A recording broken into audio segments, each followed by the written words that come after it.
Okay, let's be real for a second. If you've ever stumbled through the dark and stepped on a rogue, incredibly sharp plastic toy, yeah, you know the feeling. It can make modern parenting feel just entirely overwhelming, right?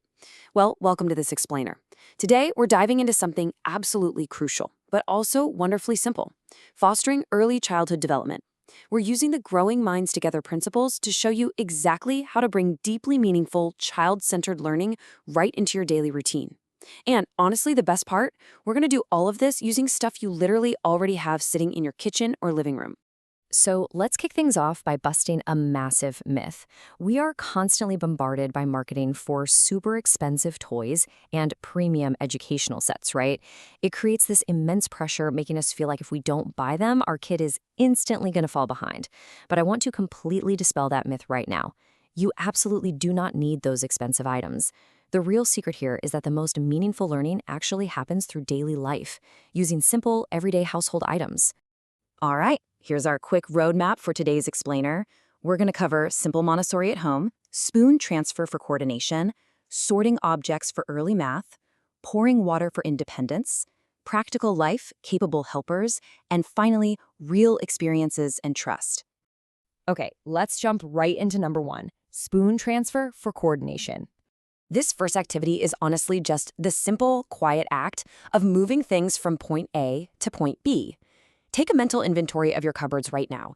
You just need a spoon, two bowls, and a handful of dry lentils, rice, or maybe some beans. That is literally it. You just set the bowls down in front of your child, put the lentils in one, hand them the spoon, and let them transfer the items over. It is ridiculously easy to set up. Now, I know it looks like just a simple bowl of beans, but beneath the surface, wow, some profound developmental work is happening. When your kid grips that spoon and tries to keep it perfectly level, they are actively building deep, deep concentration. I mean, they are completely tuning out the world to focus on this single task. At the same time, they're refining their hand control and their hand-eye coordination. It's literally mastering the physical movements required for daily living. Moving on to our second activity, sorting objects for early math. So, let's take those motor skills and add a layer of logical thinking to wonderfully lay the groundwork for cognitive development. Once again, we're just raiding your house for random stuff. Grab some big buttons, small toys, maybe some clean bottle caps, just safe, loose items. And hey, let's be honest, finding random loose items scattered all over the floor in a house with kids is usually the easiest part of the day, right? The real magic here is simply getting a good variety of items. Once you've got your little pile of random things, just ask your child to organize them. And this is so brilliantly flexible.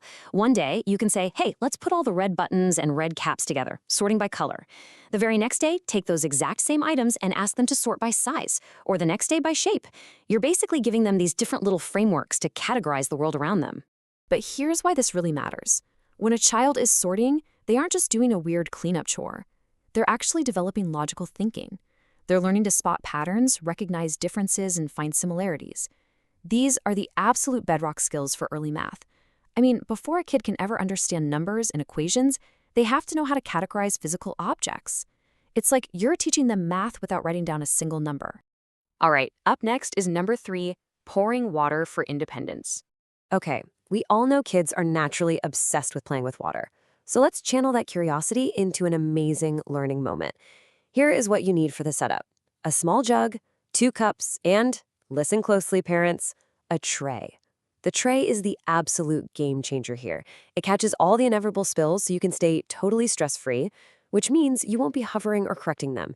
You just let them slowly pour the water from the jug into the cups on their own. The transformation you see when a child pours their own water is just incredible. It builds so much independence, fine motor skills, and confidence. Just think about it from their level. Water is heavy, it sloshes around unpredictably, and usually adults do all the pouring for them. By handing them that jug, you are saying, I trust you. They have to use highly refined motor control to stop pouring before the cup overflows. And man, when they pull it off, the boost to their self-confidence is absolutely immense. Which brings us to number 4, practical life, capable helpers. Now, this one isn't about setting up a specific game on a tray. It's way more about just bringing your child into the natural daily rhythm of your household. Kids desperately want to do what we do, so invite them.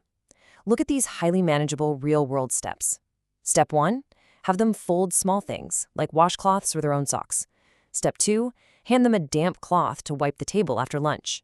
Step 3, give them a little pitcher to water the indoor plants. This isn't pretend play, it's real life, and they're doing it right alongside you. The payoff for this is profound. Bringing them into these tasks helps children feel deeply capable and responsible. They aren't just being entertained anymore, they're actually contributing. When they wipe that table or water that plant, they realize they are a useful, valued member of the family. It builds a deep, internal sense of responsibility that, frankly, no fancy, expensive toy could ever replicate. And that leads us to our final section, number 5, real experiences and trust. This brings us to a really powerful quote from the source material that essentially sums everything up. Montessori activities don't need toys or pressure. They need real experiences and trust. I mean, that really hits the nail on the head. When you look at the overarching philosophy of why spooning lentils or wiping a table works so well, it comes down to this. You can completely remove the pressure to perform. You can drop the pressure to buy pricey gadgets. Because what your child actually craves is the real experience of handling everyday things, completely backed by your trust that they can do it. So, where do you start with all this? Simply try one activity at a time and always follow your child's pace. Don't go crazy and try to set up a water pouring station, a lentil transfer, and a sorting game all on a Tuesday afternoon. Start small. Introduce just one thing. Observe them. If they are super engaged, let them repeat it 20 times if they want. Just allow their natural rhythm to dictate the experience. So take a look around your home right now. Seriously, which everyday household item is going to become your child's next big learning tool? It might be those dry beans sitting in the pantry, some random buttons in a desk drawer, or just a little jug by the kitchen sink. The tools for incredible, child-centered learning are literally already surrounding you. Thank you so much for joining me for this explainer, and have an amazing time discovering the potential in the everyday.